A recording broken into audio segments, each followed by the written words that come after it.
নমস্কাৰ ছাৰবৈদেউসকল, শেহতীয়াকৈ চৰকাৰী কৰ্মচাৰী আৰু পেঞ্চনাৰসকলৰ দৰমহা আৰু পেঞ্চনৰ এৰিয়াৰ সন্দৰ্ভত দুটা সুখবৰ প্ৰকাশ পাইছে।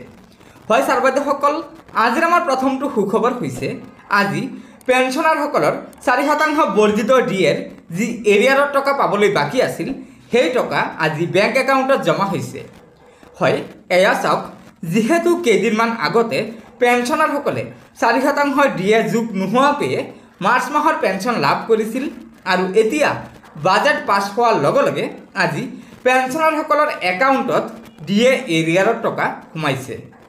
গতিকে ছাৰবৈদেউসকল, এয়া নিশ্চয় ৰাজ্যৰ পেঞ্চনাৰসকলৰ বাবে এটা অত্যন্ত সুখবৰ, কিয়নো বিহু আৰু ঈদৰ পূৰ্বতে পেঞ্চনাৰসকলে ডিএৰ এৰিয়াৰৰ টকা পাবলৈ সক্ষম হৈছে।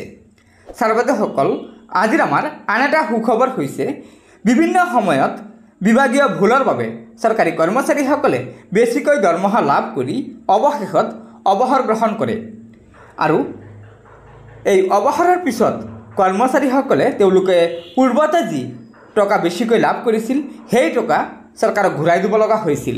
কিন্তু এতিয়া বিত্ত বিভাগে এই পত্ৰখনৰ জৰিয়তে চৰকাৰী কৰ্মচাৰীসকলক সকাহ দি কৈছে যে যদি বিভাগীয় ভুলৰ বাবে কৰ্মচাৰীসকলে বেছিকৈ দৰমহা লাভ কৰি অৱসৰ গ্ৰহণ কৰে তেন্তে অৱসৰৰ পিছত চৰকাৰী কৰ্মচাৰীসকলে সেই বেছিকৈ লাভ কৰা টকা চৰকাৰক ঘূৰাই দিব নালাগে।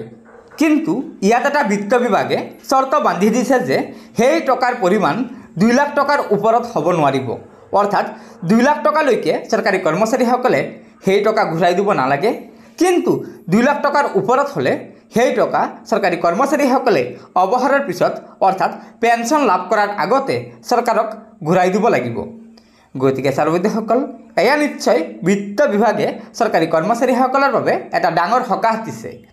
গতিকে ছাৰবৈদেউসকল, এই দুটাই আছিল আমাৰ চৰকাৰী কৰ্মচাৰী আৰু পেঞ্চনাৰসকলৰ বাবে থকা আজিৰ গুৰুত্বপূৰ্ণ খবৰ।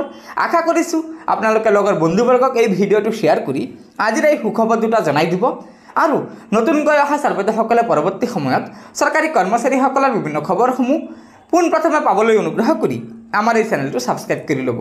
গতিকে আজিৰ ভিডিঅ'টো ইয়াতে সমাপ্ত কৰিলোঁ। ধন্যবাদ। জয় আই অসম।